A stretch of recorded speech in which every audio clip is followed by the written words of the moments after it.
You've been training for months, maybe years. You practice techniques until they are smooth. But there's a gap between what you drill and what works when violence finds you. Here is what's missing. Modern martial arts classes often follow a group fitness model. You show up, warm up, learn a technique, partner up, and drill it. The instructor demonstrates a throw or a lock, and you practice with a cooperative partner who attacks exactly as expected.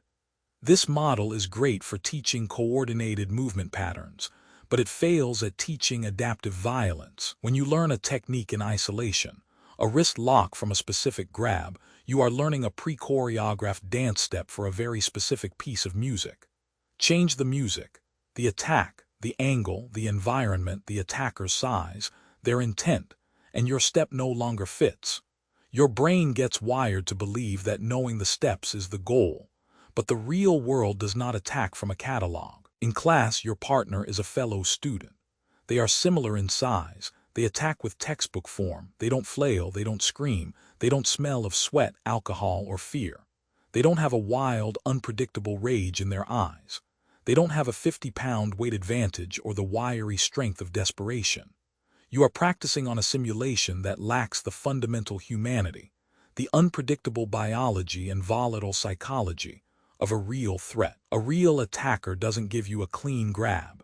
They lunge, they grab fistfuls of clothing, they push you off balance.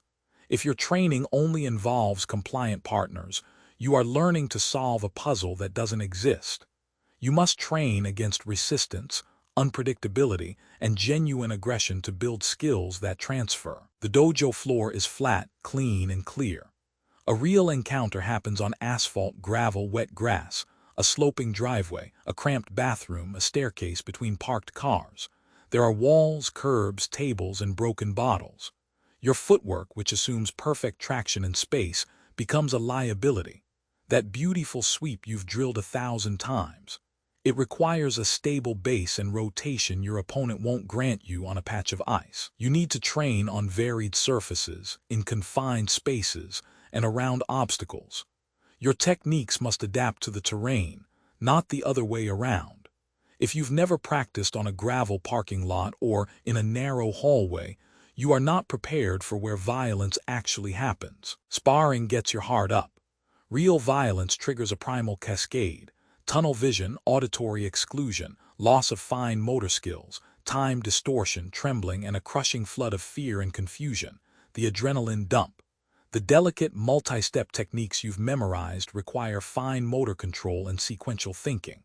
Under the biochemical storm, your brain sheds these first. What remains are gross motor movements and deeply ingrained, simple patterns. If your training consists of complex, fine motor techniques, you have trained skills that will biochemically abandon you the moment you need them.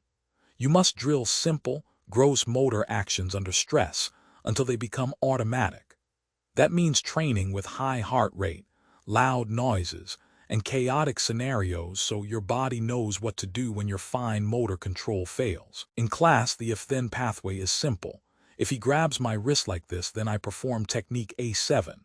Your brain builds a lookup table.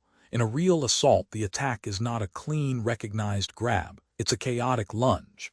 The variables are overwhelming: speed, angle, his other hand, your footing, the space behind you, the yell coming from your left.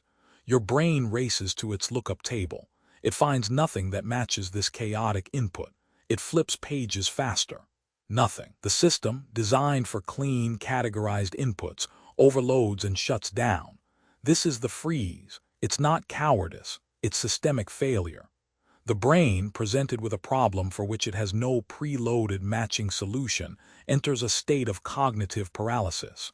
You must train principles, not just techniques.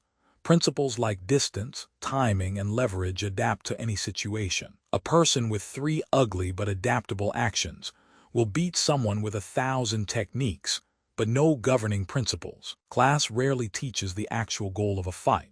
Is it to escape, to subdue, to create an opportunity to run, to defend a third person? The technique is taught as an end in itself. Here is how you execute a throw, here is how you lock a joint. But without a clear tactical goal, your training lacks direction. In a real encounter, you need a strategy. Create distance, assess the threat, use your environment, escape to safety. Your techniques must serve that strategy, not the other way around. If you don't know why you are applying a technique, you are just going through motions. Train with a purpose. Every drill should answer the question, what am I trying to accomplish here? That is the difference between combative aerobics and genuine self-defense. Stop training techniques in isolation. Start training principles under realistic conditions. Your skills must survive the storm. That is what modern combat martial arts, or MCM, a combatives, builds.